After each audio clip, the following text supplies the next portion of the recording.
All right. Um. So, just in case you don't know this game or just starting out, I'm gonna go ahead and start a new map. Um.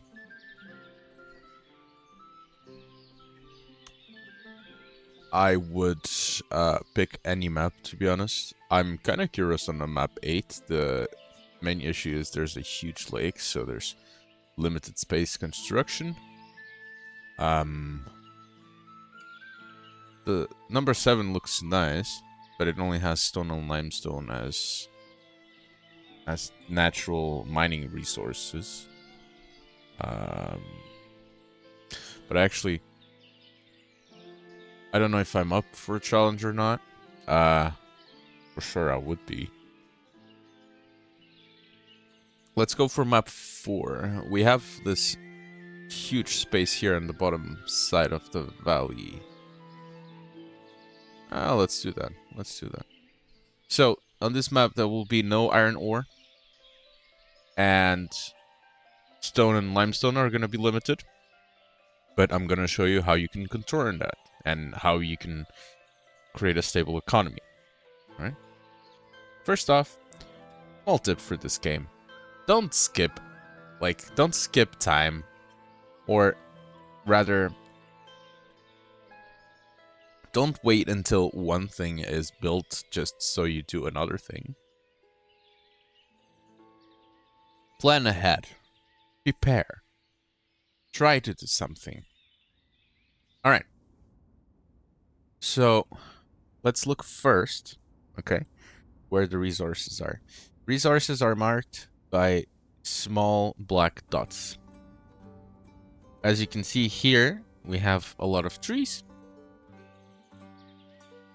And we have a bigger conglomerate of trees here, as you can see. And over here as well. But what kind of dots I'm really talking about are these ones you can see here, over here with my cursor. These are the mineral deposits. Very important. They are not unlimited in this game. There are a few maps that are unlimited to limestone or stone, or even iron ore. This map is not the case, so we have to plan accordingly. In order to plan out this resource seeking, we're going to have to build a bridge. Preferably here. Because we have 3 deposits here. Very healthy ones. And this is already the edge of the map. So what we can do is we can start developing the colony around this side of the map. Not that you're gonna develop it towards the side, but just that you don't start out very central. So you can actually merge then later on and get those resources. Alright, so you place down your camp. Try to measure like half screen from there. So over here would be your perfect camp location. And we start building up the houses from here on out.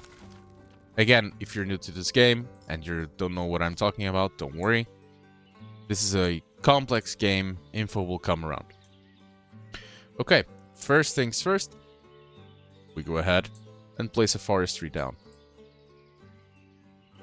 This allows us to gather wood from the local forest. There. The closer you place it to the forest, the bigger your efficiency will be, because the less time your workers have to transport, you know, the pine logs. And there they go. First, they're gonna gather the resources to build it. We can place more builders for now, to help at least the forestry to grow up. And the main goal, the first quick main goal, is to get these 9 families out of their tents.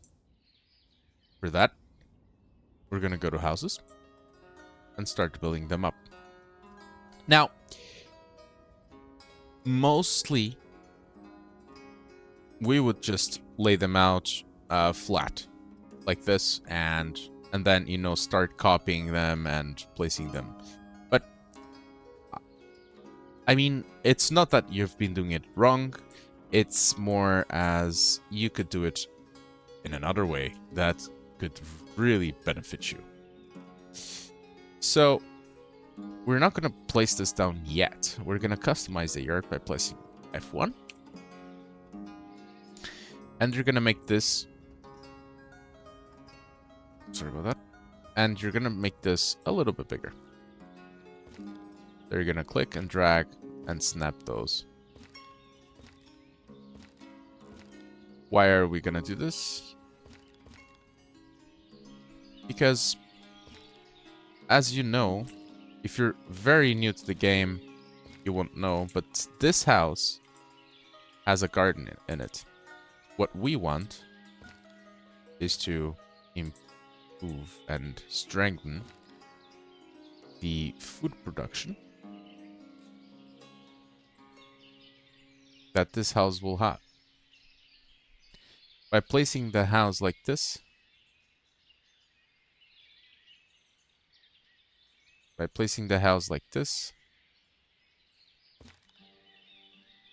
you got this usable work field. Of course, it won't look as pretty. And my mouse is acting up today.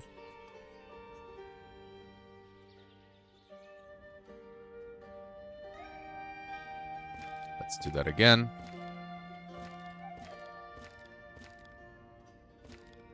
Okay.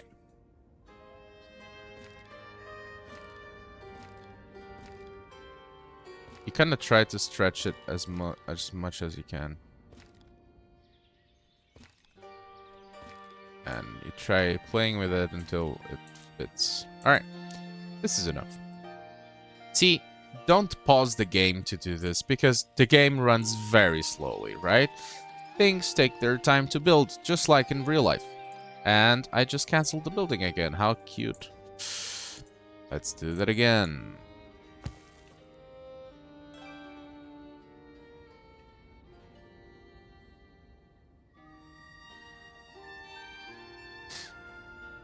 I have no idea. Alright. Again. This is like the fourth time, guys, we've been placing this field down. I need to get myself a new mouse. This one has been running for ages now. Alright. So once we get this down, get the house, and we flip it, and rotate it, place it close to the entrance. This is just to make the building a little bit more efficient. So you're done with it, press enter. Now, I don't want to be doing this all my life. It's boring, right? So what we do is, we come here, copy a building, voila. Then you can stack it next to the other building. You just try to get the longest shape of it. But we want to mimic, so let's do it like this. And try to get it as long as you can. It will thank me later. So we're going to get about 4 of these houses down. Whoop. 4 of these houses down. For a simple reason, these have bigger gardens. Yes. People will pay more land tax. If you don't know what that is, I will explain you later. If you know what that is, well, then you know. Okay, we got the first 4. We need 5 more. Let's make 6. Now, as we have the first laid down, we're going to do a nice little trick.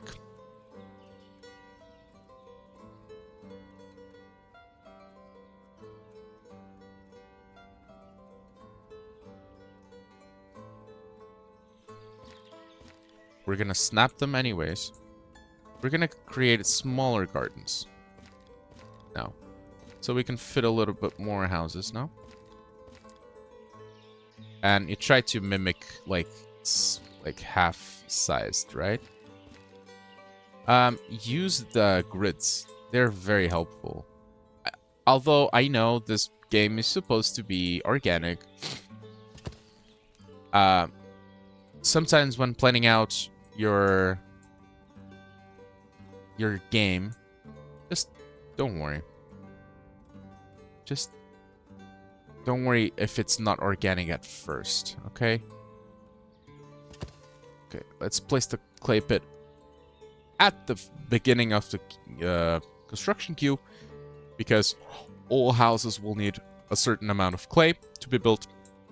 Keep in mind that this amount of construction value is randomly generated, and it has nothing to do on how big your house is. Okay, now let's copy this building. All right, we flip it. Just press F1 just to make sure that we're snapping it to the other house. There you go. Make sure it's straight and round, so we can have... So we may have a corridor here. And press enter. Now you copy this building. You do the same. You flip it. Press F1 to edit. Snap it. Make sure you straighten it out so it looks nice and clean. The idea is to be organic, but it depends really on how you're trying to build things.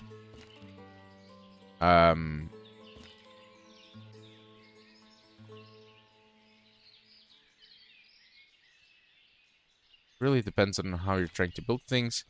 You can be attempting a very organic town and later on city. Or, oh, fucked up, didn't I?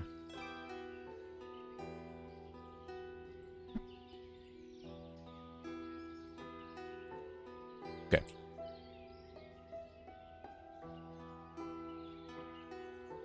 Okay.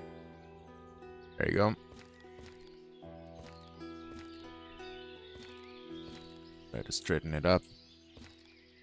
Yes, this game is supposed to be built and to be played in an organic way, as in not snapping stuff together, as, you know, having free will in building. And I think that's really important, actually, in a game.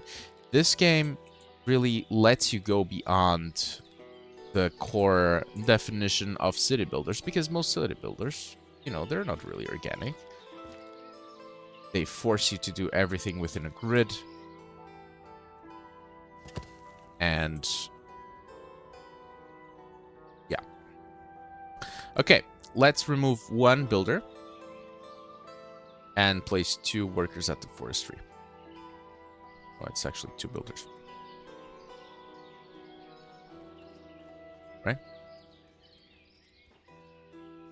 We have 9 men altogether, right? So this is 5 plus the mayor 6, 7, 8, 9.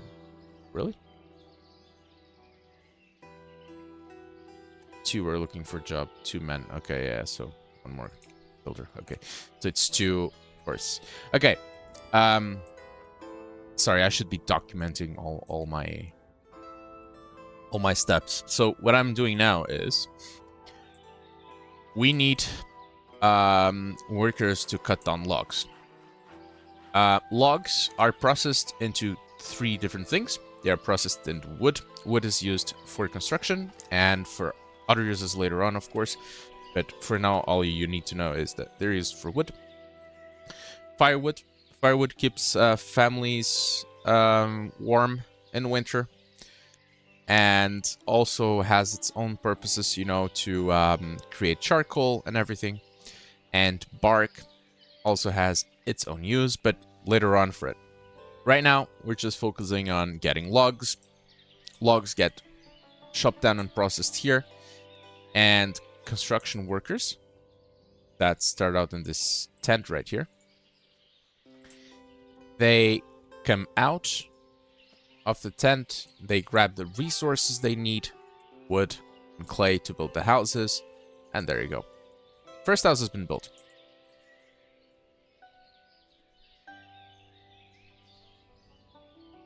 Amazing.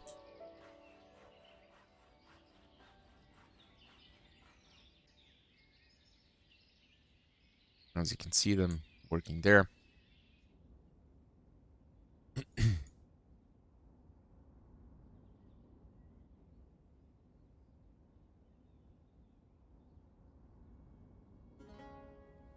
Actually, I'm gonna re-snap this clay pit afterwards.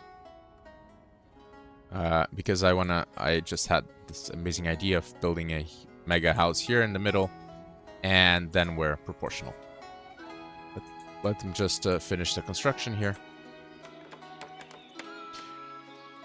So, we've seen higher and higher and higher yields on huge garden village houses compared to small ones. And although small ones are very good for their own family, eventually when the city gets too big, it will get really, really hard to produce resources. So we really need those starting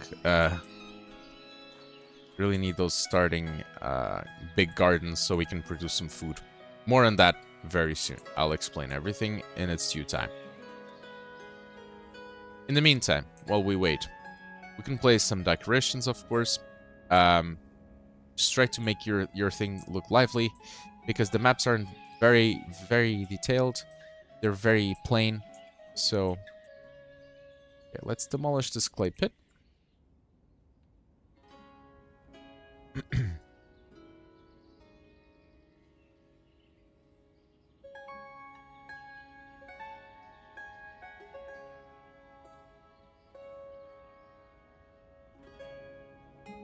Okay, and let the game roll.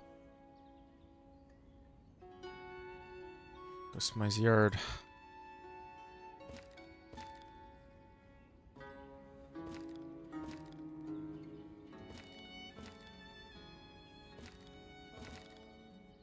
You can just make it extra long. Like this.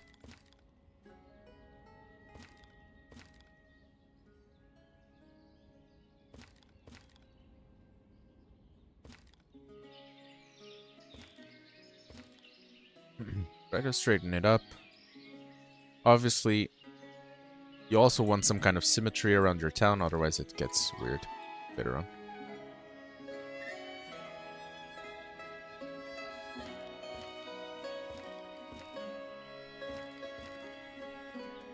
This is the beauty of not having a grid and not having a grid snapping, because, you know, no one builds everything perfect, right? So it's good. It's good that there's some kind of randomness to this. There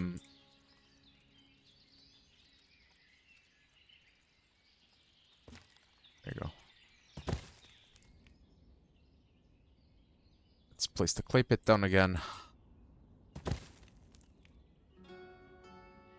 And now, it's gonna take its time to build up. Everything is gonna take a long time to be built. But remember, this game is based on a long-lasting playing. It's not based on a quick and meaningless city builder. This game is meant to be felt. It's meant to make you understand how colonies were built back then. Remember, this is the 18th century. They didn't have the access to the tools we have now, so everything took its time. And here, we're faced with that very same encounter, that everything took its toll to be built. And just in case you're wondering how a house was built back then, enjoy.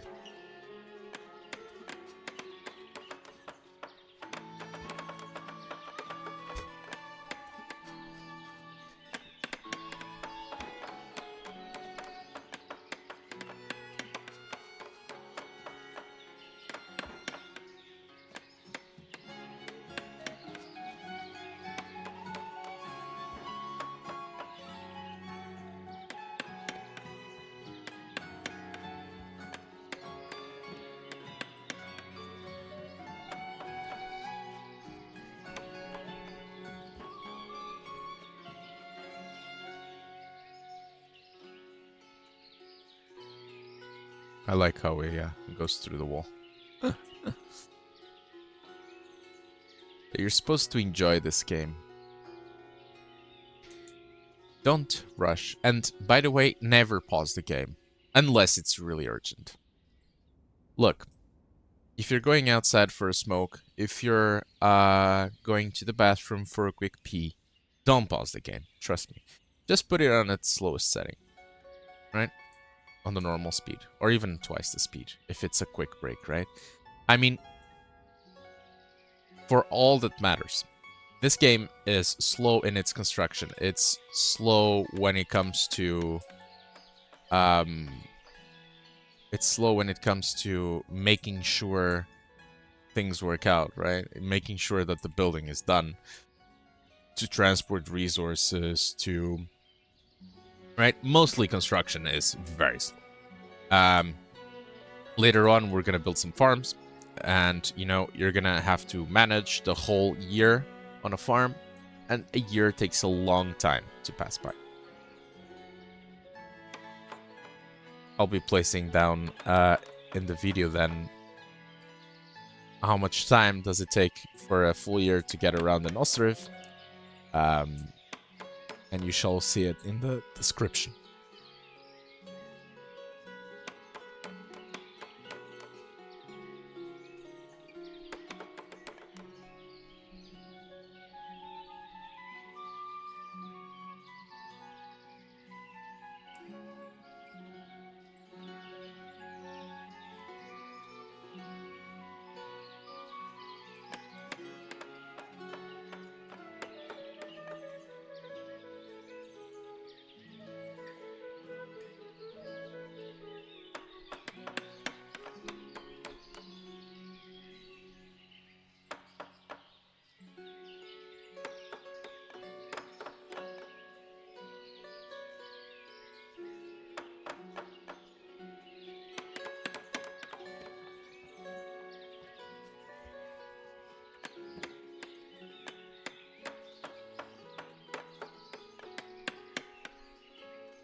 Thank you guys for waiting. This has been such a great morning so far. All right. So let's talk about when you start the game. At the start of the game, you get free resources that you're gonna have to manage pretty well. You get enough building resources for your first 9 houses, excluding the wood, of course, that you have to procure yourself. Apart from that, you also get a little bit of iron. This is a major player. Because without iron, you cannot produce nails, and without nails, you pretty much can't build anything. There are, of course, a few buildings that require other resources and do not require nails, but almost every building is going to require nails. Our play here is that once nails run out, you're going to have to build a smithy. Go to production, and you have here the smithy. Yes, it costs nails as well. Boomer. But you get 1,000 iron at the beginning. This is very good until you build your first trading post, so you can trade with other villages. If you click up here in the world map, you will see that you have 3 villages by land. Those land connections are marked with the grayish dark connections, and then you have 2 trade routes by sea or by river in this case. For now, we're gonna focus, of course, on the trading post itself, so we can get those trading routes up and running, so you can import iron.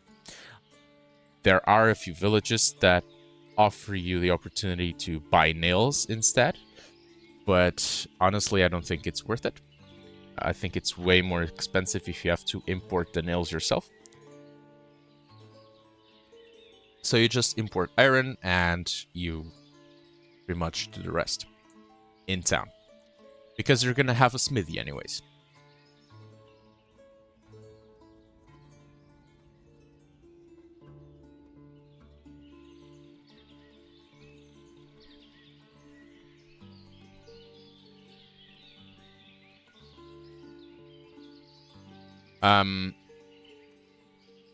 For this to work in the long run,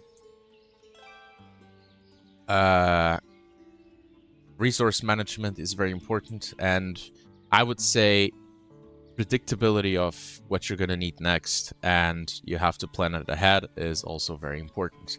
For instance, houses use nails and thatch, 2 of the resources that we cannot procure at the moment. it's good to plan out these situations. So once you build all the 9 houses, your first building, immediately the first building afterwards, is going to be the thatchery, which is this one here. We can already place it down.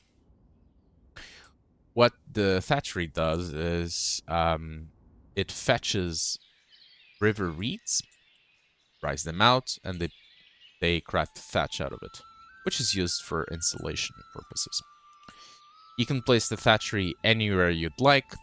I would recommend it the first thatch, or the first reeds in this case, are going to be the most important ones because you're going to need it all the time. So I recommend that you place it near a water source at the beginning, and then you figure out next. It's going to place it down like that. Let's hear a little bit of building sounds because they're nice. Oh, that's very good sounds. Okay. So these 4 houses will procure most of the food that they're going to use up in the winter. The gardens look very good, actually. Oh, look really, really, really cool. You're probably asking yourself now, why don't these guys have a garden developed and these 3 do? Well, you know, sowing season, it's early in the year. If this house is built after May, they're not going to sow anything. So they're going to be left without sowing. Then, of course, the early game tutorial is going to tell you all about it, but it's going to recommend you to build a granary. Granaries over here allow you to store and buy those same resources, you know, food items that are produced in the gardens. You can then reuse these resources that are planted, and you can resell them via market stalls to your citizens. This is important because, as you see, not all citizens will have access to food. For instance, these guys didn't make it into sowing, so they're going to depend on other houses for their food needs. So what we do is we set up the granary, so these guys over here sell the resources to us. The resources are paid via our treasury, so we do give these families some wealth in exchange, which allows them to live a very comfortable life. And then we place the market stalls down, and the other families use their wealth to buy resources they most need. Because, obviously, it seems pretty standard and divided, but let me show you one thing. So, they have an apiculture. It's creating bees, and with bees they produce honey. Well, the other houses don't have it. So this will be the main honey producer, and the other housings need honey, right? Therefore, it's very good to have a granary and then market stalls, so everyone can have different types of foods and different types of resources.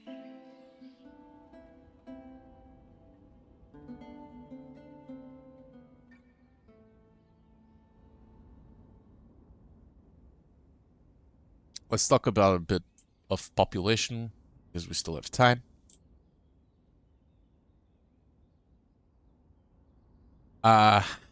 There's always going to be more men jobs than women jobs. This is not a way of the game developer being misogynistic or anything. It's just how things are.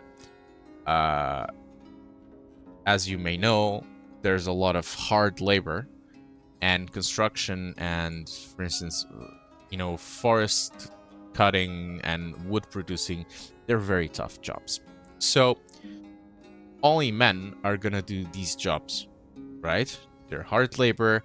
They are, let's say, unsuited for women. So there's always going to be a larger women workforce available rather than men workforce. So later on, I'm going to show you how we can make sure the women get the women jobs and that we use the men up for the hard labor. Remember, there's always more men jobs.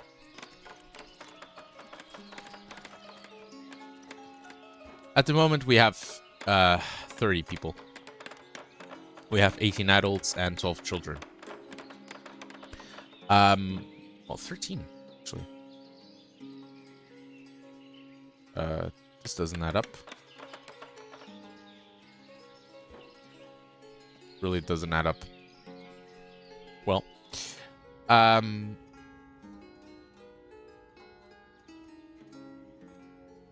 this doesn't really add up. It should be 12 children. Or 17 adults and 13 children. Well. Possibly maybe a really young child is not... Maybe Tatiana is not taken into account as a population figure. For some reason. Or... Yeah, maybe Danilo. Danilo is probably not counted into the population total. Okay.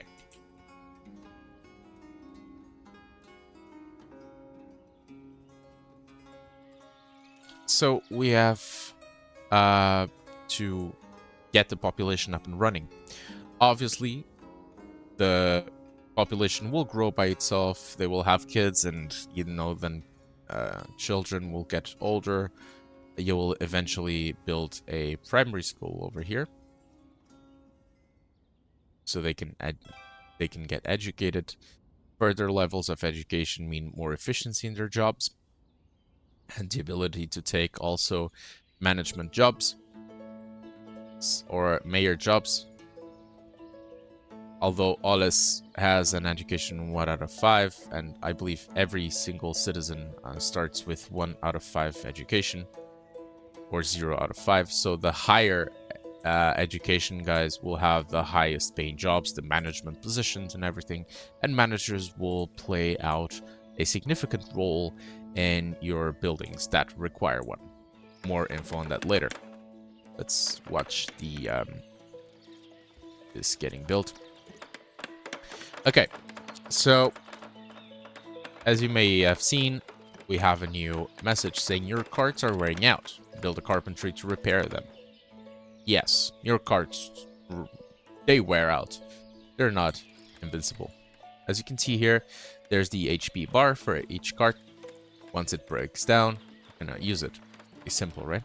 So you build a carpentry to make sure these carts are being repaired on time. More on that very soon. First, the thatchery is going to be built, and we're going to assign 4 women to this thatchery so they can start procuring, you know, the river reeds, and then start trying it out and produce thatch. Thatch is used, as said, for the insulation.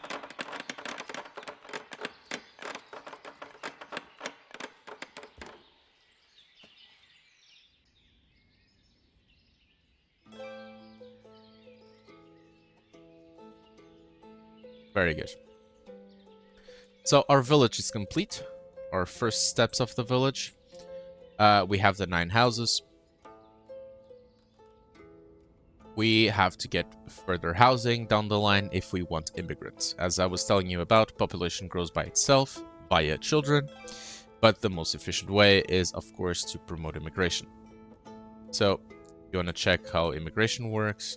We'll just show you in a second. For now, let's go to the thatchery here and assign 4 workers. Now, we were talking about delegating work to women only. You can do it via the higher options button, and then you just unselect men. There you go. So now let's build a carpentry so we can really take care of you know, fixing the broken carts. You can place the carpentry wherever you'd like. I would say either place it near the forestry because you have direct access to wood, or later on the game, you can place it near a warehouse. There you go.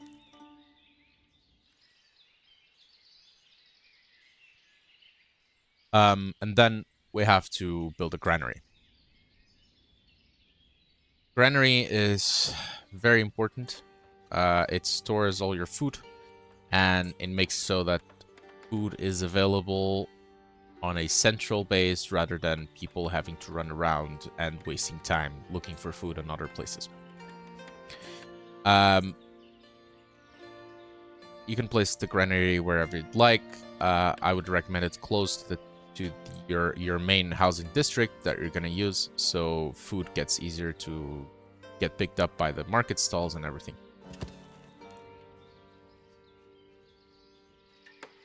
Granary is pretty inexpensive. I believe the smaller granary is a little bit more expensive in terms of thatch, which in the early game it's going to be a blast to get because it takes a long time to dry out the reed and thatch.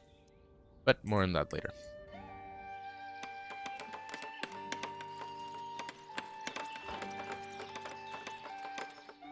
Very soon, after this granary is built, we're gonna place a few market stalls down. And then we're gonna talk about placing the more village houses so we can attract immigration. For immigration to work, here are the requirements. Right, so you need to have at least one job open, you need a market, and you need one free house where they can move into. Let's go first to market stalls, and we're gonna place a few here. I would recommend just 2 at the beginning.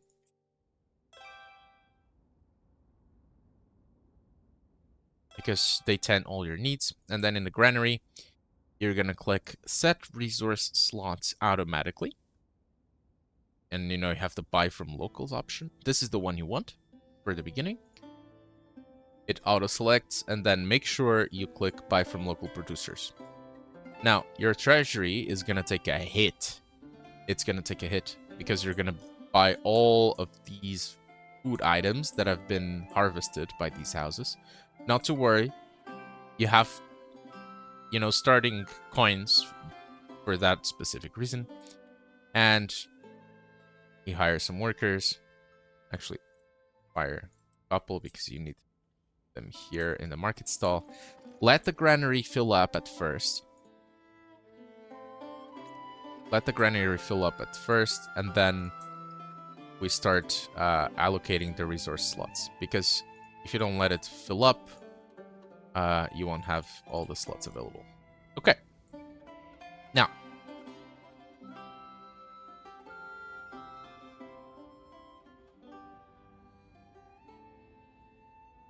remember that. Don't hire men. Markets. There you go.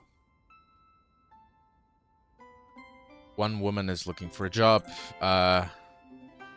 You can give her a job at the granary for now.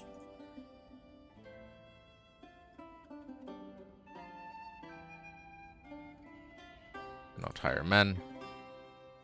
Make sure the men get hired to do the forestry job.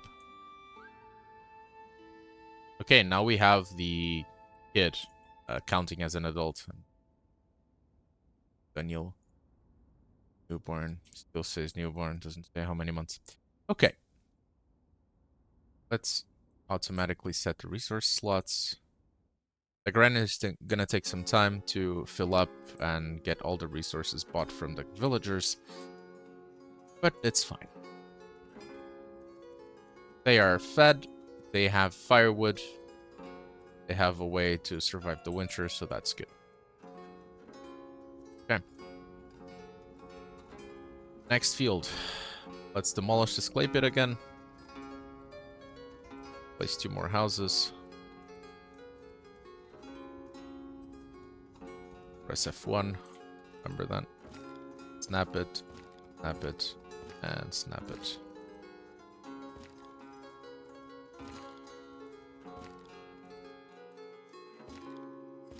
Yes, they have space to walk, don't worry about it.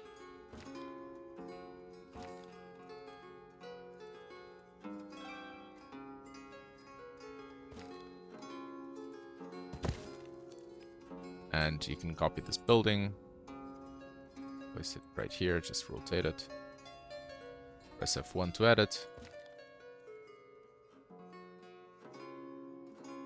Get it actually, so it looks symmetrical from one side. Make sure you get it really snappy here. And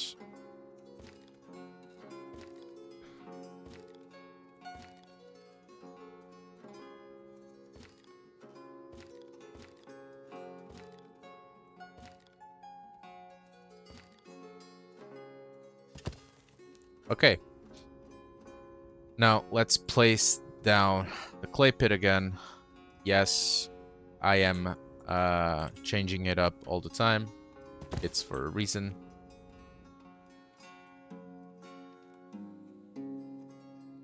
I mean, if the clay pit would be oh yeah, right, to get the nails done. So as I was saying, remember the nails, right? So let's place down the smithy.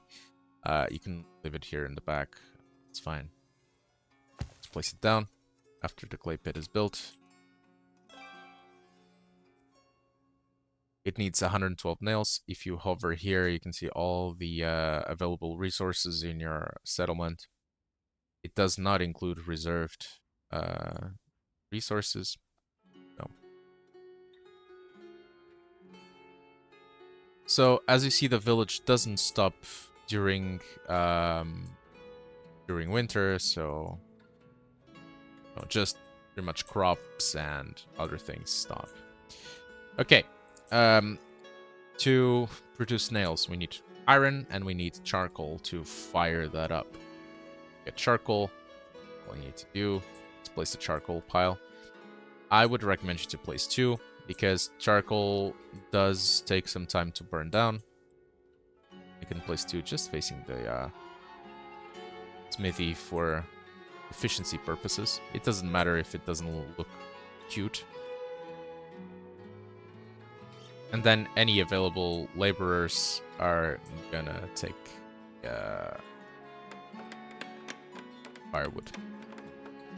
Okay, now that the granary is filled up, we can adjust the other market stall here so they can start selling goods as well. And we can actually kind of fire someone from the granary. This will open up an unemployed person. And the unemployed persons will automatically turn to laborers, and laborers will fill up those charcoal piles. Since we have it next to the forestry, they will remove the firewood directly from the forestry into the charcoal piles. We really should repair the carts. We forgot about it, but no stress there.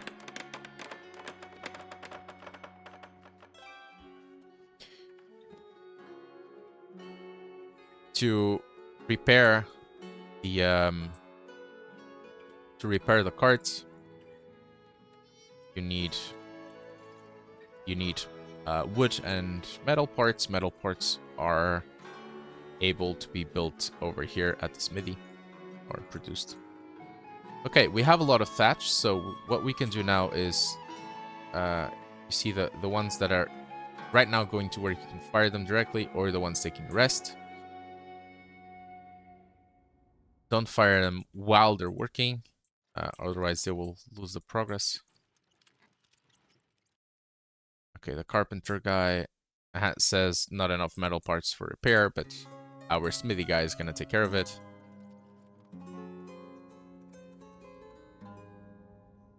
And good. We're making sure that people sell their goods. This is good. As you can see, the treasury took a huge hit because of the local purchases. Yes, we are gonna make some money on the local sales. They are taxed, but I mean, that will not be the way to go around. Okay. Once this first batch goes in, we allow the construction to go out. You have some nails though, so I believe one house should be able to be built. Yes. So let's continue the building. We have for builders. It's gonna take a little while to build with a low builder base. Remember, early game builder is the #1 workforce. They are the ones that are gonna take care of your town at the beginning, and then mid game are the resource producers and food producers, and then late game, everyone. But for the early game, builders are super important. So the more you can stack, the better. Let's talk about food now. As you can see here, build a farm to produce food. Yes, this is very important. This is your first method of direct food producing. We're gonna place the farm down here. And it gets placed down there. And they will take care of building up the farm, and I will explain it later. You can, by all means, pause or even flip so the farm gets built before the sowing season. Or at least you try that it gets built before the sowing season. Charcoal is burning. Means this guy, Lukian Riznik, is for sure able to use and get the things going. Gonna come to work now? Yes. So what is he gonna do? He's gonna go there, check the stock. They all do that first, and then they grab the charcoal. And then they start the batch. They melt the iron and produce nails out of it. And metal parts. Metal parts are gonna be important because, as you see, carts need repairs. It shall be done very soon. Each cart takes 5 metal parts to repair, and I believe 100 wood, if I'm not mistaken.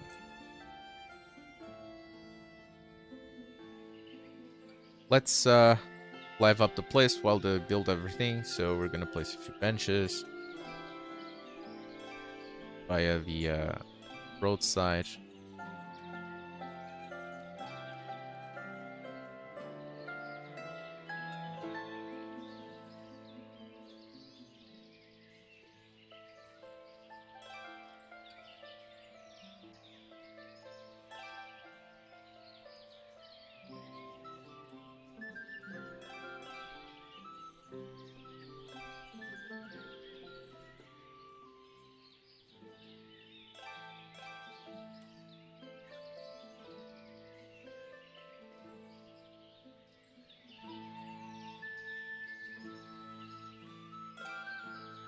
Just to make, you know, place a little bit more personalized, that it looks a little bit more lively with people actually sitting down. So, okay, so this guy is taking a rest. After his rest, he's gonna perform the first repair on a cart. It's good, because otherwise, without carts, I mean, life doesn't stop, but it certainly gets tougher, right?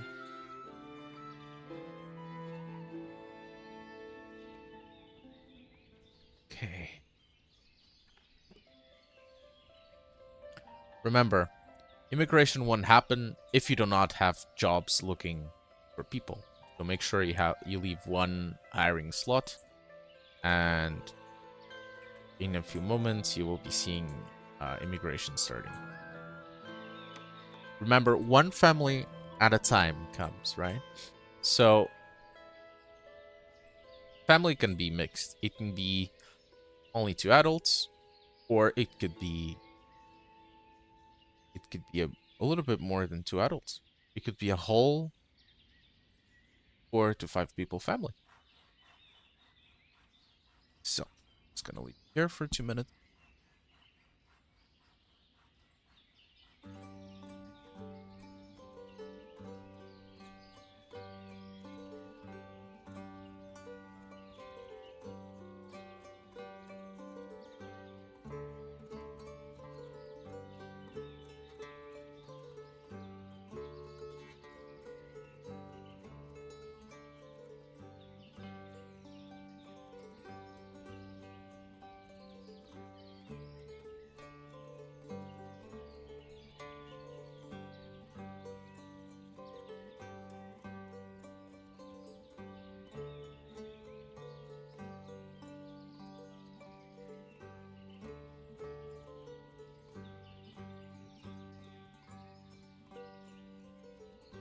Alrighty. Looks good so far. So as you see, this guy just immigrated, Volodymyr and Olena. Volodymyr is unemployed, so we need to figure out a job for him. It should not be too hard.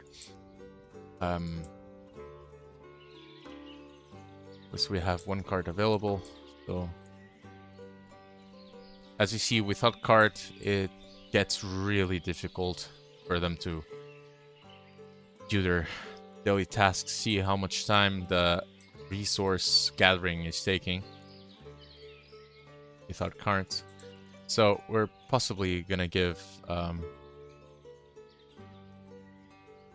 gonna possibly put another worker here so we get those metal parts faster. This guy's repairing the cart now. Perfect.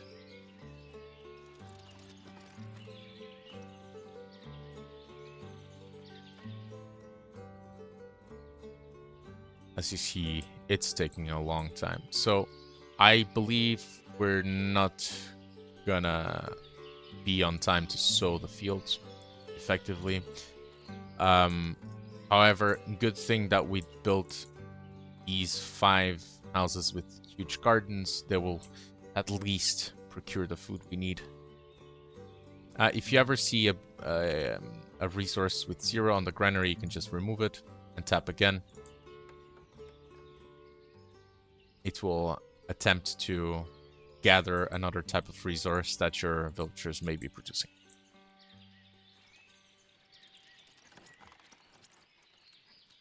Okay, all the carts are repaired, so you're gonna see this speeding up so quickly right now.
Get them working.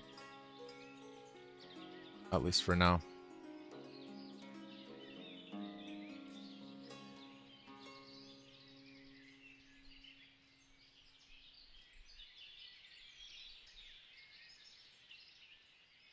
And always,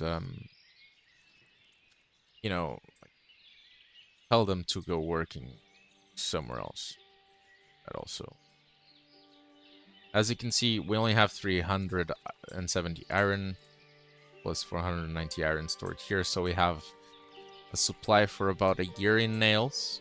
Then we really need to import iron. Because if you place your iron ore, there is none. Usually, if you place any kind of resource and you look around, you will find the numbers, right? So if you're finding, for instance, stone, you can look around and there you go. The first deposits that I told you, early game, there you go. And those ones there, the black dots, those are limestones. I'll show you. There you go. So, as you can see, if you place iron ore, there's no iron ore in this map. So, we really have to import it. Not to worry, though. Okay. So after this house, we will build a town hall. Um, town hall is just a way to get taxing from your people. Just a very good way to get taxing from your people. Let's first add the fields here. They're not going to sow anything now, but we can still build it. You can build either big fields or you can build short fields. My advice, build short fields. The 50 by 25 by 50 by 25. Let's try to activate it. Sowing season is overseas, so we're not gonna sow anything this year. So let's just fire everyone from here and delegate them to other works. We could actually build the 3 orchards. There's 3 types of fruit that you can grow within orchards. You can build the orchards already.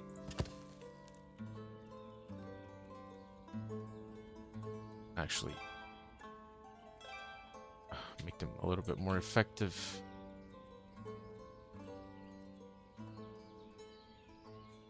By customizing the building and making them extra large orchards.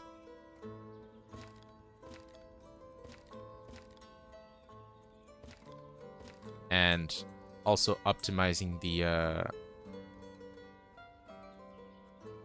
speed. There you go. Enter. And then you just copy this building. Oh, really? Didn't copy it. Okay. Good to know. Oh, snap it here. You already know the drill.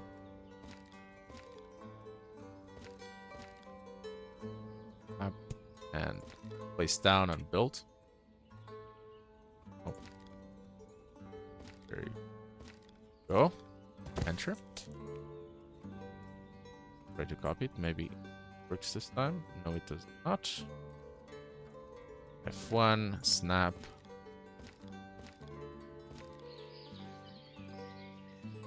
Okay.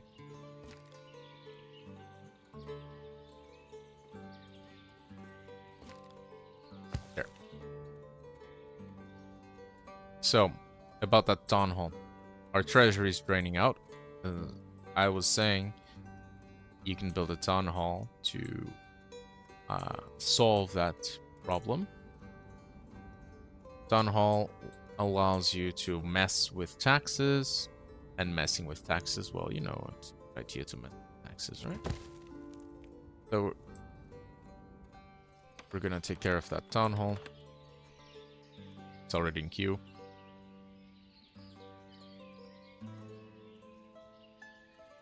And then we're just gonna discreetly add the fields.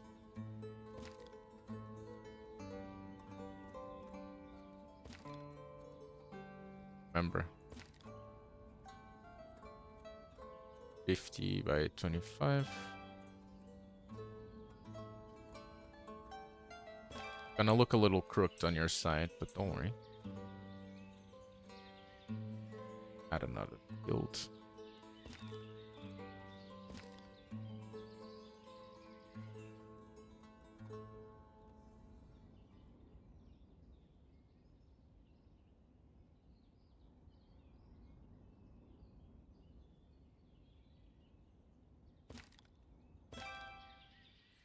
Three fields should do it. You can build up to 6 in a farm. I believe it's 6. However,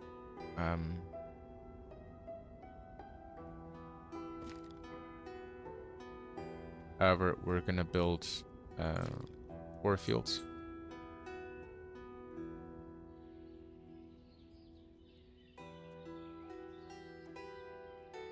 Fortunately.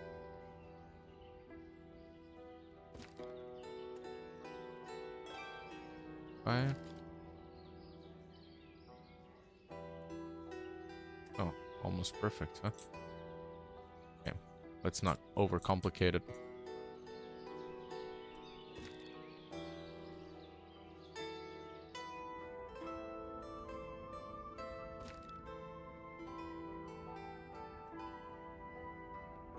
Okay, 25.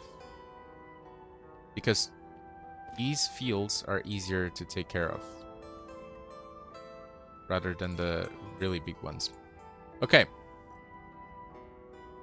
More on the field strategy later on. For now, I'll let them follow. And activate them so they don't show that message on the top. But we can only show them next year anyways. Okay. We can place a worker here. Build them up.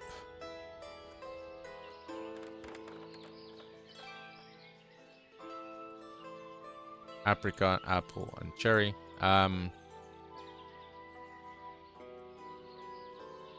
The different fruits have different shelf lives. Apples are by far the biggest shelf life. They last up to 18 months in a preserved state.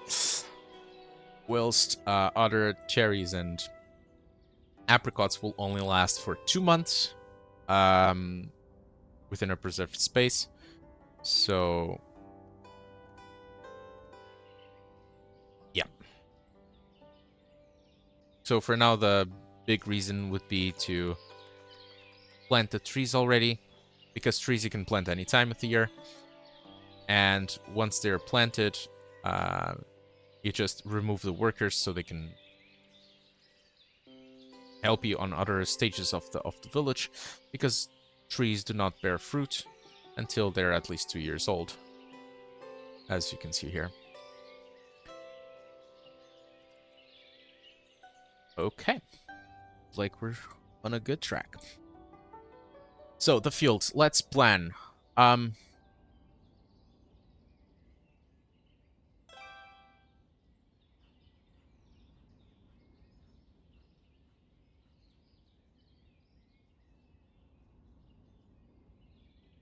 Let's plan.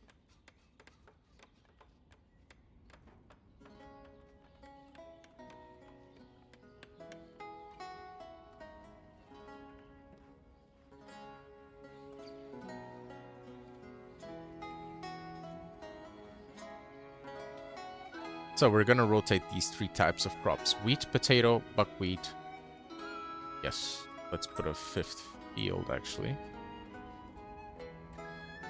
because we also want barley.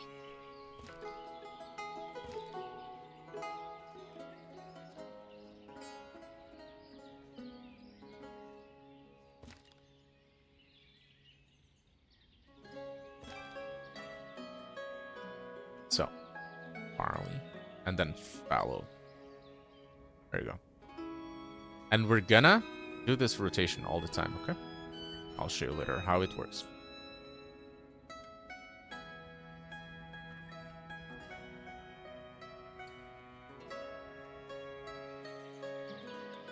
So once you see that the building does not have any more of these, you know, wooden stakes on it,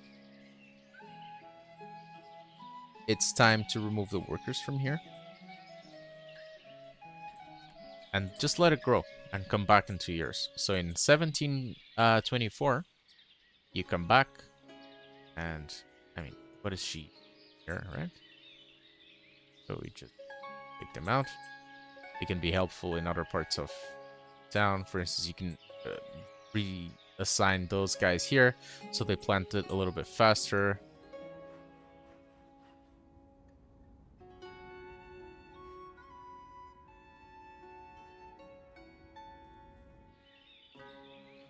We have some considerable nails now, so you can let one guy go. So once one is done with the working day, as you see taking rest, you can just let him go. And you will then find a new job, most likely at the camp center, which is then going to be transferred to the town hall. They will not have the camp center anymore. Look at this garden. Gardens look super kick-ass, man. They look super good. One thing that we're gonna need to do very soon will be to place wells down. Otherwise, we're gonna get... Oh, shoot. That was really close. That was really close. Oh, actually. Perfect.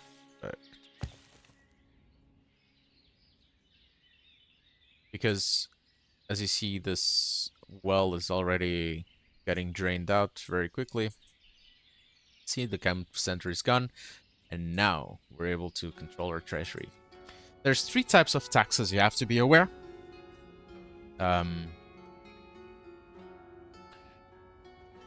There's the land tax. This is for people that literally have land around their house. So if they have a garden, they pay land tax. There's the housing rent. So if you have a village house, instead of the village house with a garden, if you have this one, the standard one without garden, they will pay rent instead. And then there's something called wealth tax to cut off the super rich guys in your town. And it has a threshold, as you can see, of 100. So let's say someone has over that threshold. This guy, for instance, they have a lot of wealth, right? They produce a lot of goods. And of course, these guys will be your big taxpayers if you want them to. What means with wealth tax is as long as they go over this threshold of 100, they will have to pay X wealth tax. Well, they will have to pay a lot of tax because I'm a money-hungry guy. So let's say wealth tax. So every month that this house's wealth or this family's house wealth is above 100, this means they will pay each month $5 every single month until the threshold is not met again. Same goes for these houses here, well, this house here as well. And secondly, land tax. So land tax is proportionate to the area in meters, in square meters of the house. So if you nudge just a bit on the land tax for 35, you will see how it influences the land tax in a house. So you see here, these guys can not even live anymore, pretty much based on their monthly income. But of course, we are buying their resources, we are buying their food, so they will have eventually the wealth.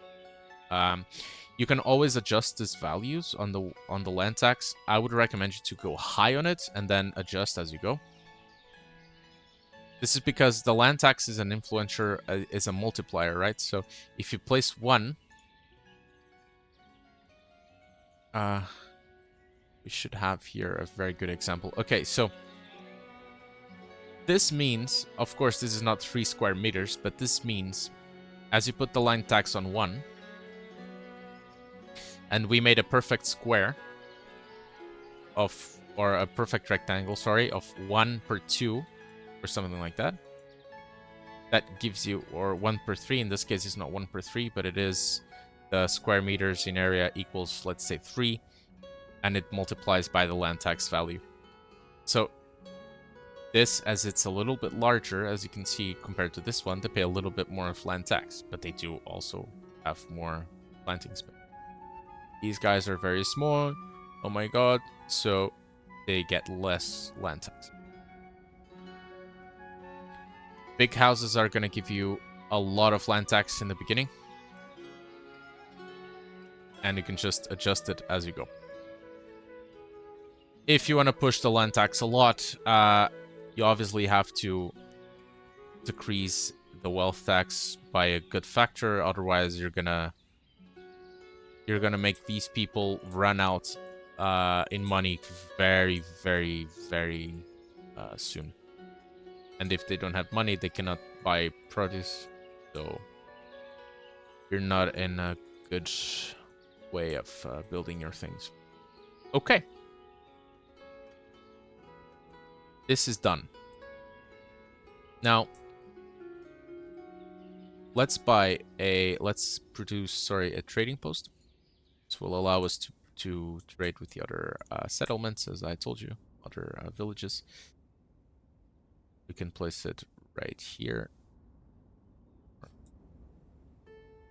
Place it.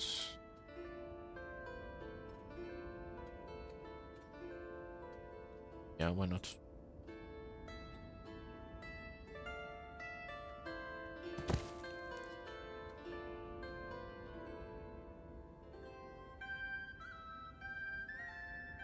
After the trading post, we're gonna get some more houses up and running. See, the pumpkin is 0, so we just pick it out and we wait until something is available.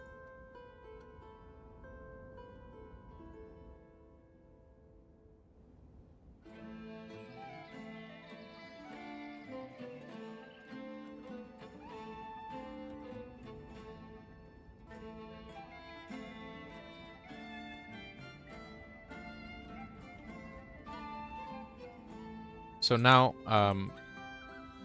we have this plan of making a lot of houses. You can make them as small as you want, as big as you want. I would go small now.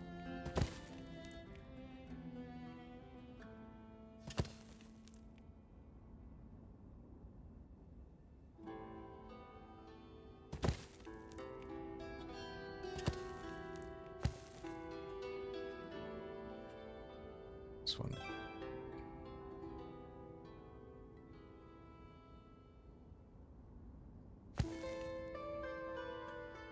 This tree removing is kind of gruesome. It's gonna take a long time, so let's not place those 2 houses here. We can place it later on when we have a lot more guys working at the forestry.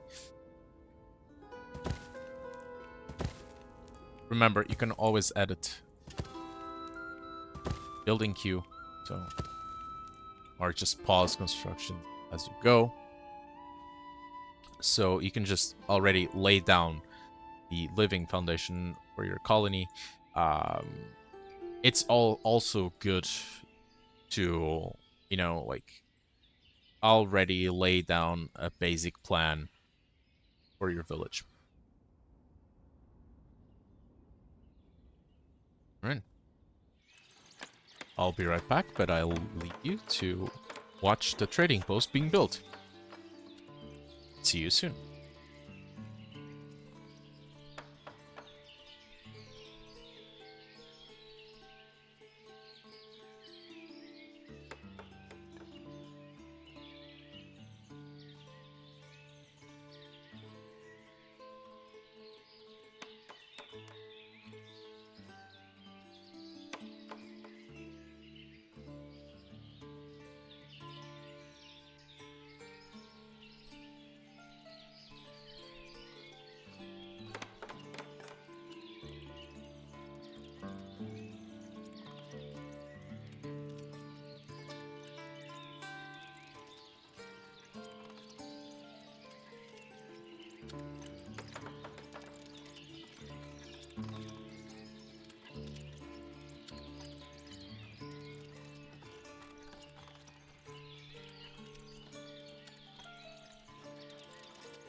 And we're back.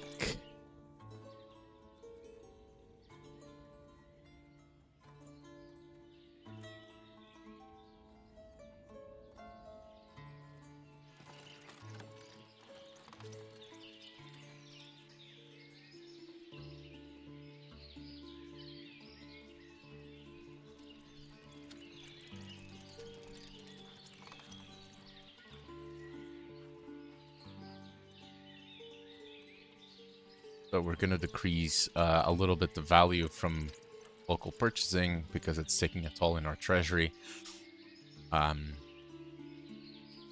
you can see, huge expenses, low income.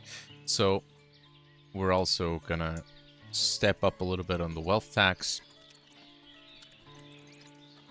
Or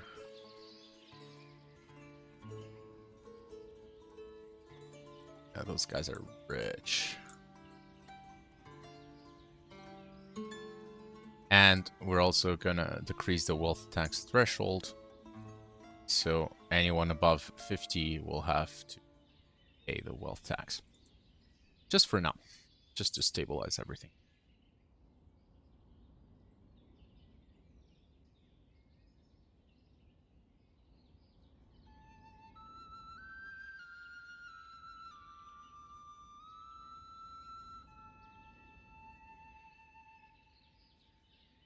And next year, we're gonna start with farms.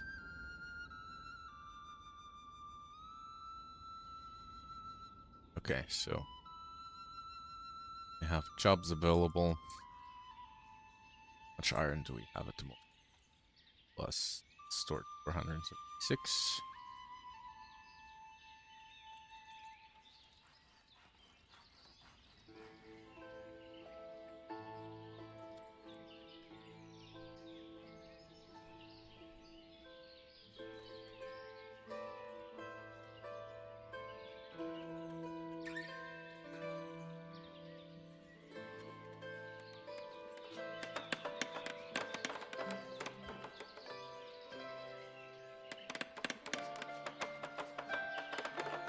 Alright, we're making huge income now.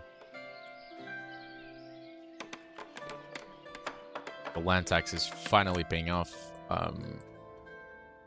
It's a huge land tax, don't get me wrong. But we do need to make sure everyone is employed. Otherwise, they're gonna suffer.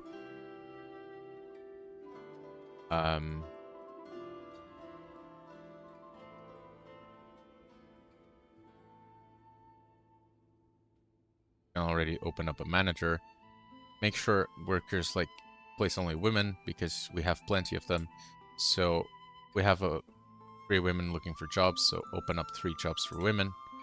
There you go.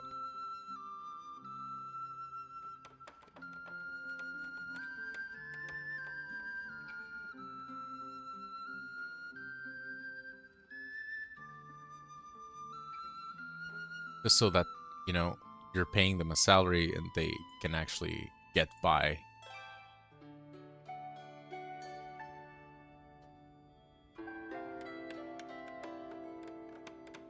Yes, their monthly income is kind of crap, as you can see. But they do have a lot of resources they will be selling throughout the months.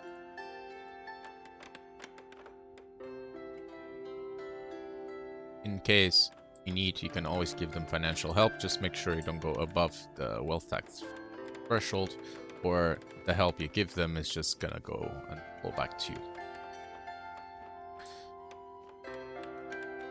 Keep watching these poorer families. You have to make sure that they survive.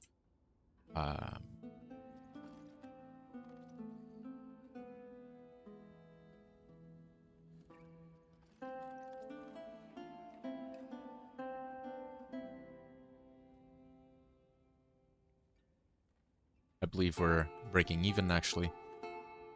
We can see it. If the treasury is building up, yes, it's piling up, so that's good.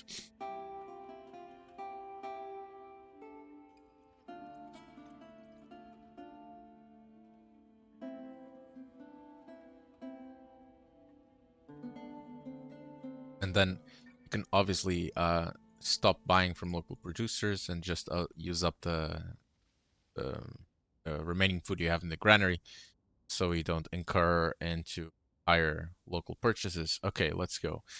New year, January. That house going up. Okay, perfect. The trading post. We're gonna open up a manager and a working position. Once you do that, you will have a messenger from one of the villages surrounding you. They will contact you in order to open up the trade negotiations.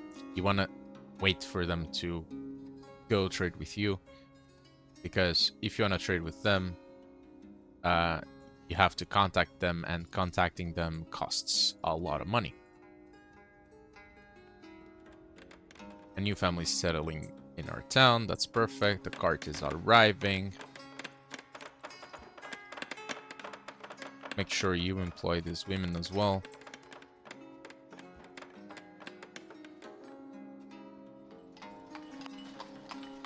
Perfect. Alexander is now unemployed. The first few days of a month that they get settled in, they will first buy the necessary resources. They come with a little bit of money in their pockets just to get definitely the required resources.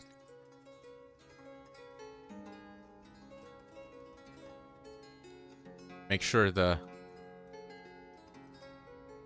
you get a manager on the trading post so we can start trading soon. This house should be completed very soon as well. So another family will come up.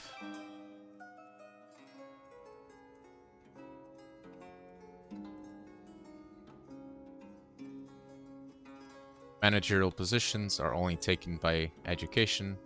People that have education, they do not have education, they will not take up the manager jobs. Once you have a manager job, you can then send a messenger to those towns. As I told you before, do not send the messenger yet. We still have some iron left in our smithy, so we only send the messenger when you really want to buy something desperately. We're not desperately looking for iron, so we can survive onward.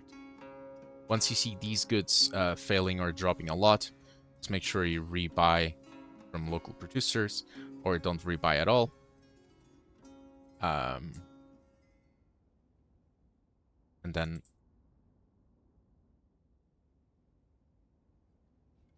we also need to start building more wells. This one is filled. This one as well, but soon enough they will drain out, because usually a house requires 100 drinking water, and if they all go out of drinking water at the same time, it's gonna take their wells running dry. Third house is being built. Great. Okay, so farming.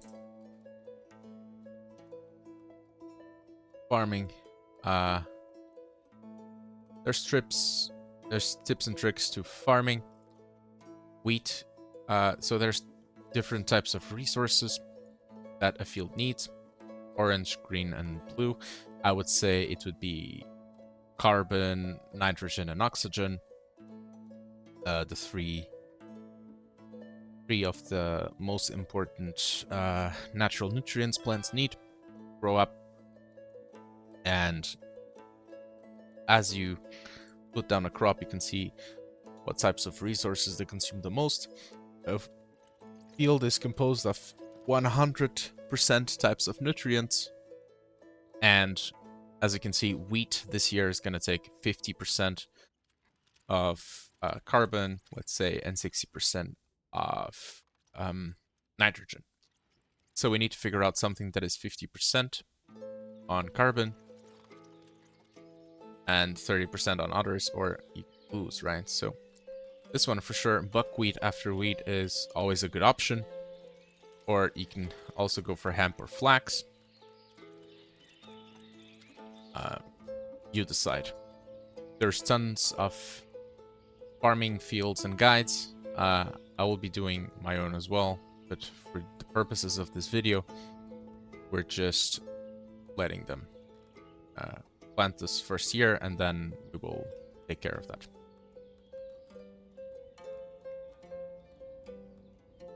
The 5th field is fallow on purpose. Okay, we got our first messenger. Let's click him right now.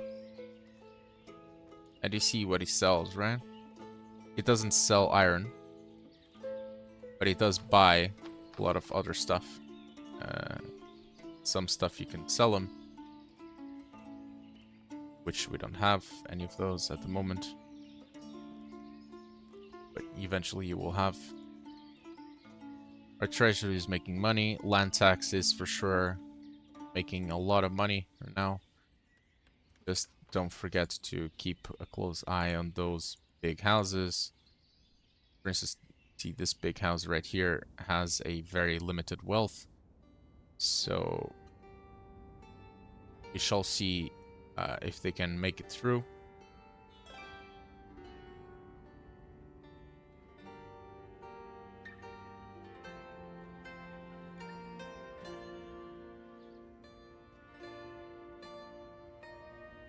Farms, contract laborers to plant, so in this case the field, and then when the crops are ripe, they will have people taking out the crops from the field, so they will hire extra laborers. And you have here. Perfect.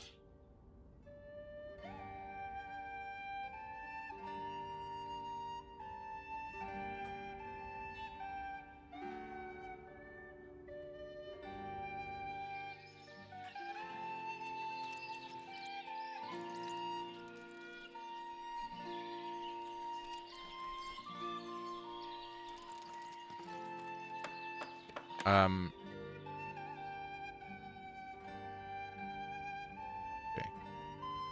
Desert. Bye.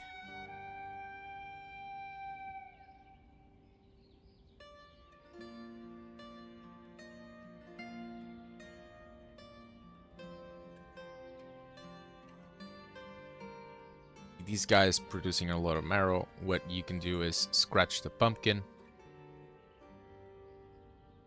Click on marrow. If you want to help particularly one family in particular, you can do this, buy from local producers. And this guy will start selling the marrow. Suppose. There you go. This guy is selling now marrow. So we're gonna help him a lot. You're gonna see once the food arrives, the granary is getting some money back. And the Derkachi guy is here, so we're gonna buy some iron out of him. I don't recommend you to buy huge batches. Buy what you need. Do not over purchase at the beginning of the game. The money is really important early game.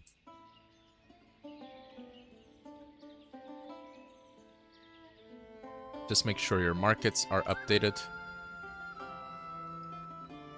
For instance, these two markets don't have marrow on them, so place a third market stall. You can spread them out throughout the village. And a fourth market stall later on.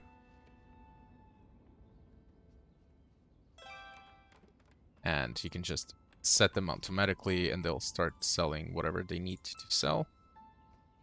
So, you know, overflowing resources, that will create a second market for those overflowing resources. So you make sure that everything gets sold. You don't have 100% to put people working in them. I do recommend, however, you put like one worker in all of them.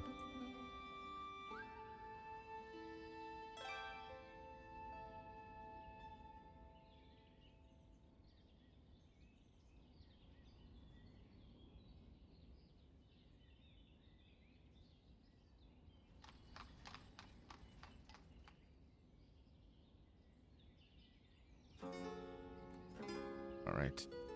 There you go. Just make sure women have a job. See, there's a lot of women looking for a job now. We can build a second granary.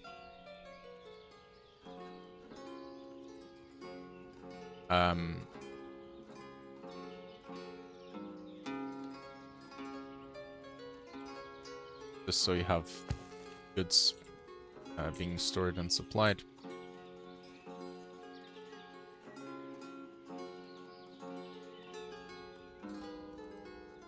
And we can place it after this house gets built.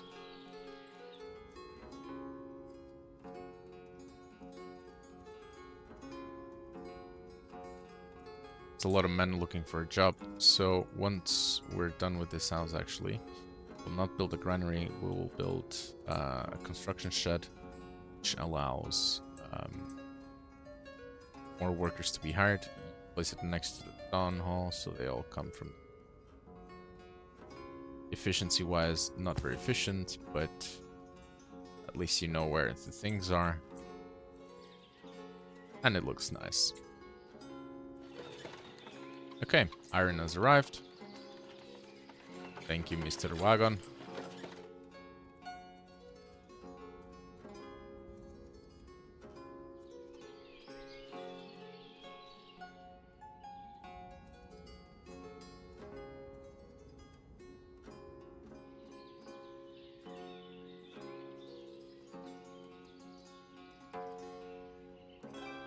House built. Perfect.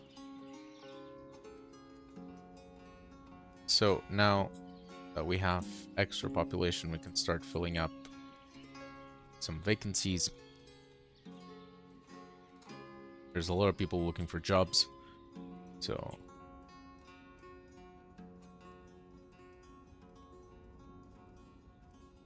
see how garlic is running out. Rebuy it. Not sure if anyone is growing garlic at the moment. But whatever. If no one can buy garlic, or if no one is growing garlic, then well,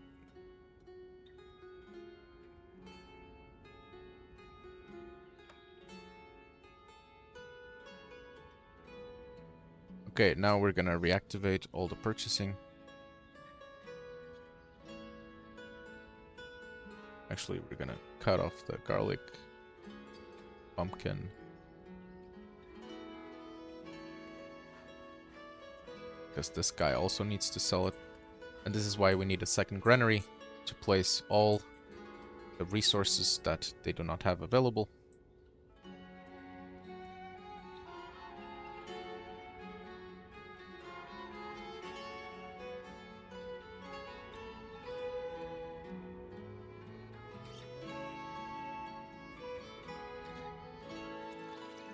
Once this shed is done, we will open up a few more jobs in the construction shed.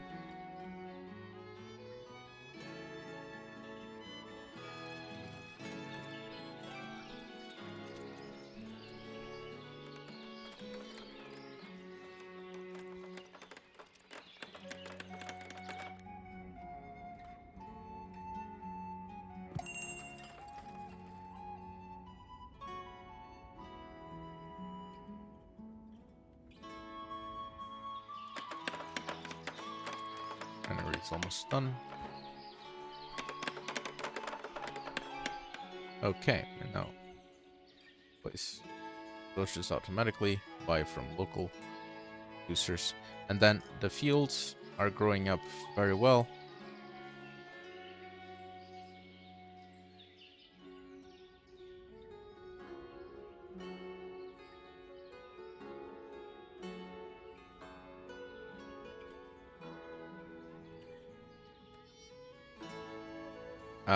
Barley is a great crop because you can grow it twice in a row before having to allow a fallow to go on. The idea would be to have one field fallowing per year, so we get a decent crop rotation. If you're building For planting buckwheat, for instance, then you need something that has lower influence on fertility. So 60 plus 30 equals 90, not 100. That's good. This is 80, so we can place buckwheat, sunflower after buckwheat, and then fallow it. Of course, this goes against my idea of allowing only one field to fallow at a time, but for now, it's totally fine. Potatoes take not so many resources. You can use this to your advantage.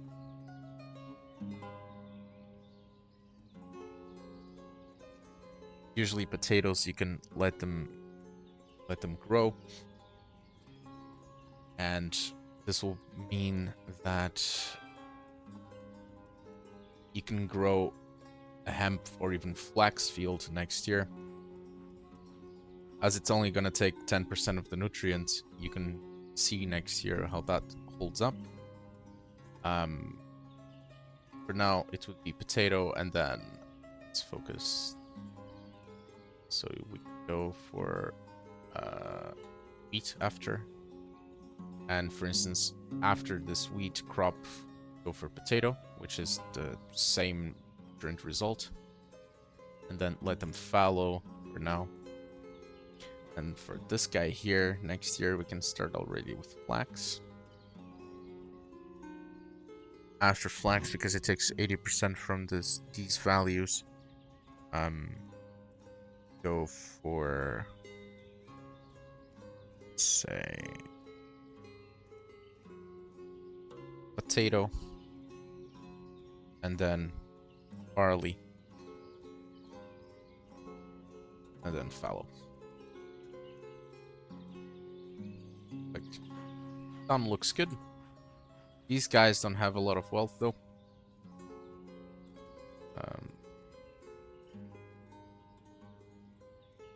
Let's enable the buy from local producers again.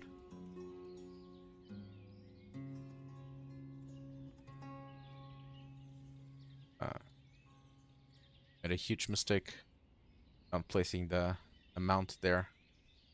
But now buy some.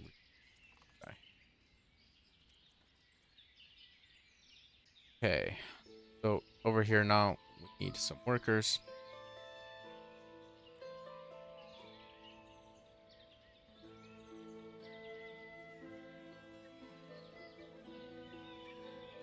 This guy, for instance, is not selling his pumpkin anymore, which is a shame. So this guy is gonna incur into debt. So we can do the following. We can propose a relocation. That way they pay less tax. See? They will relocate to this house. They pay less tax for now. And their wealth gets restocked. Now,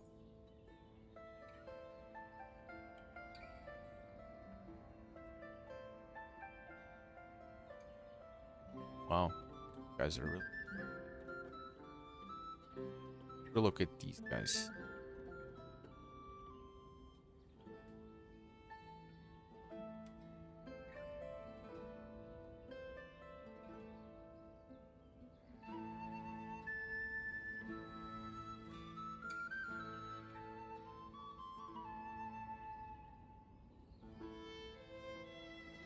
Okay, let's cut the land tax now.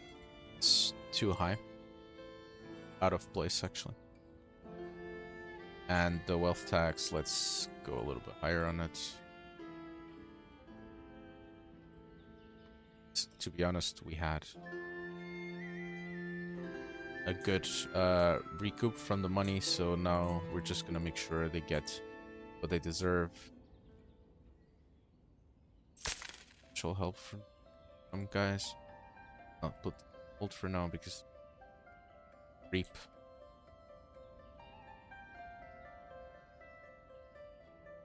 just make sure that everyone is getting by.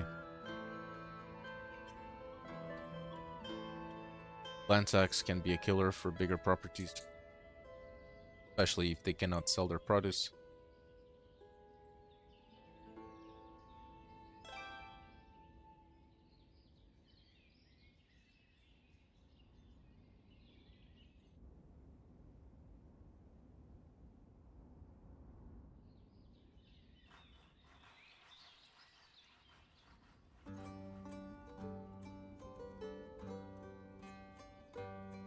Water down now.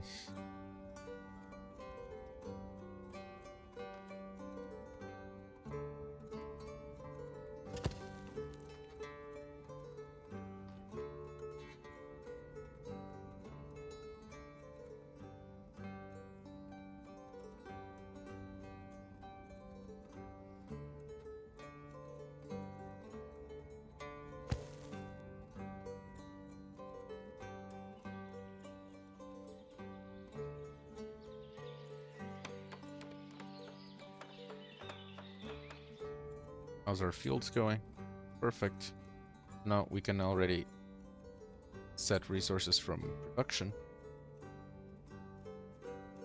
Very good. Getting a lot of potatoes. Wheat. It's big. We're gonna place down a windmill. Windmills take care of mowing all the wheat into flour. No, you cannot make bread in this game. I'm assuming that flour gets sold on the markets and then people make bread themselves at home. I believe there were no such thing as bakeries back then. At least grain, where it's based on.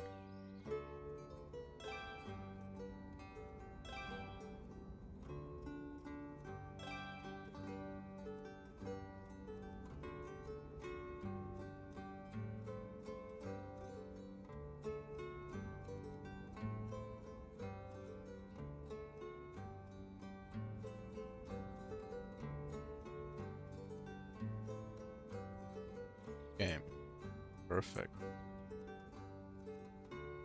So next year, we're gonna assign the workers here gradual harvesting.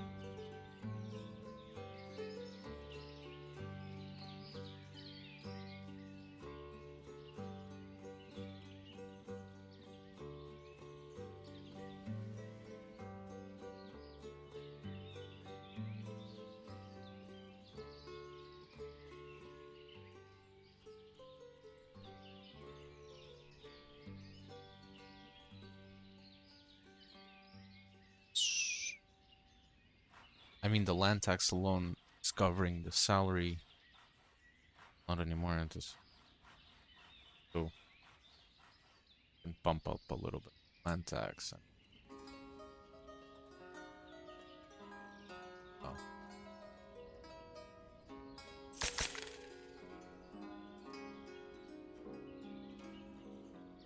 Arrow.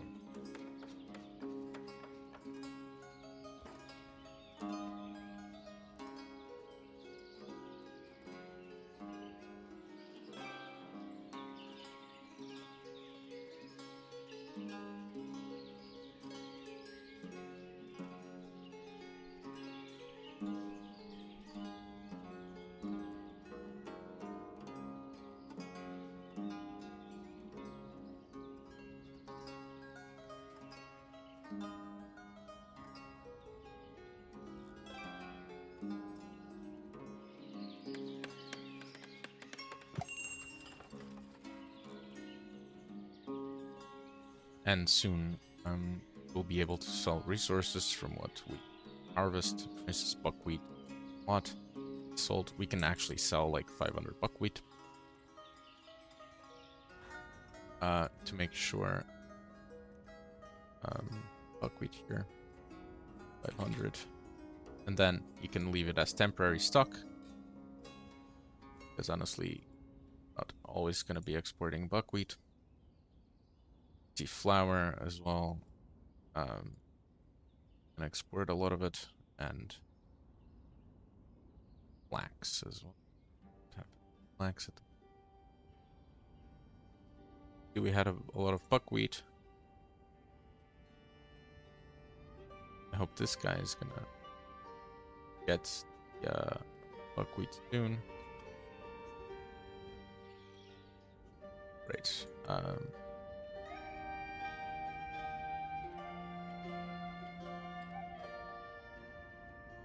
Salaries are beating land tax. We could raise the housing rent. It won't help a lot in our financial thing. But let's just keep attention. Families that may be poor at the moment. Sufficing. So for instance, Pavlo is unemployed. He doesn't know what to say as well. So let's place another guy working on the mill. Place another construction guy. That's Pavlo. Okay, perfect. And then one more man is looking for a job. I mean, honestly, give him a job anywhere you want.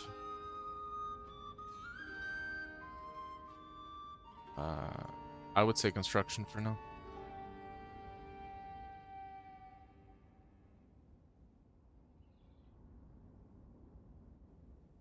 Then we're gonna go to a very topic, which is seasonal hiring. Seasonal hiring, we need a counselor for that to be active. We can hire a counselor. Let's pay him 110%. Fine. And then manage seasonal hiring. And then over here, we can decide when they get hired. They get hired automatically, so you don't have to do anything. So you can build like on season for now, not this year, but next year you can automate it. For instance, November, we're not going to collect anything from November.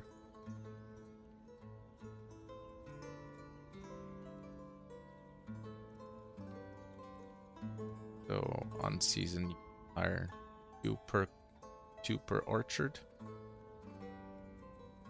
and then apply to all. And this means on season, so months you decide it's on season, it will automatically hire two to collect fruits, so you don't have to take care of it. Same thing for farming. Farming is useless in the winter months, so you can just top it off. January and February as well. This enables people to be free up for other jobs.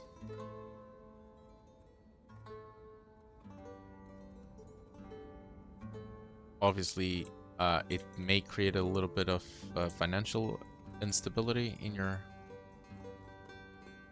colony.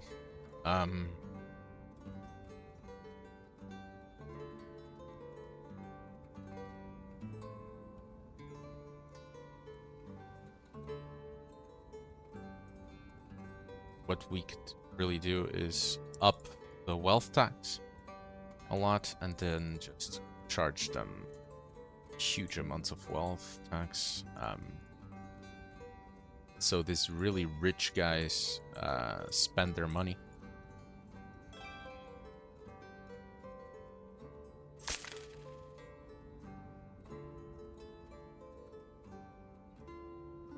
And whoever is not wealthy,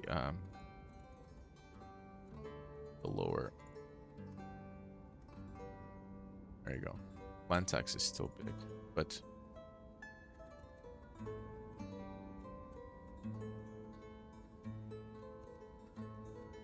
flour. Then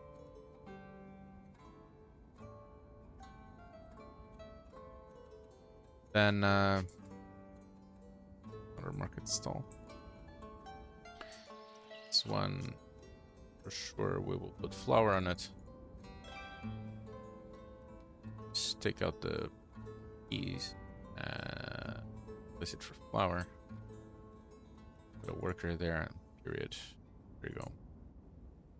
Because I mean, farms are really inefficient in. They don't do any. You can't do any farms. Might as well hire seasonal work for them. Yes, it's probably bad if leave people unemployed during a period of time because of monthly income. But then again, now we're force taxing the very wealthy guys just to make sure that they participate with some of their cash or financial prospects. So they paid 10, 35, let's 11 them. Pretty good. And then you decrease the land tax. This makes sure that the extremely wealthy get extremely poor really quick, or at least stabilize. The wealth, as you can see here, there's very poor people. Very poor people and like lower mid class is the most distributed wealth. And we just hit another poor guy.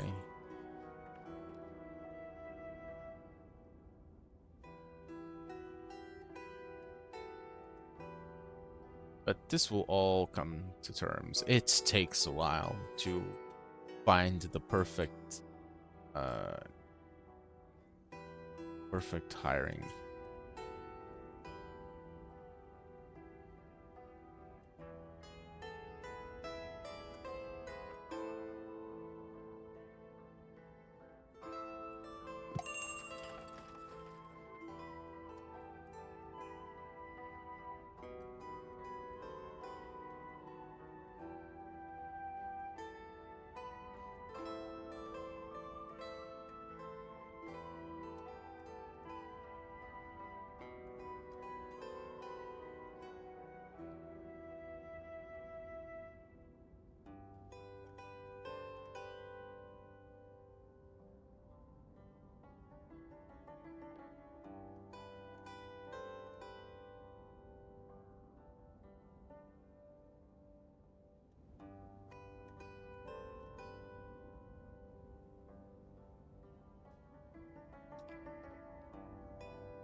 All right.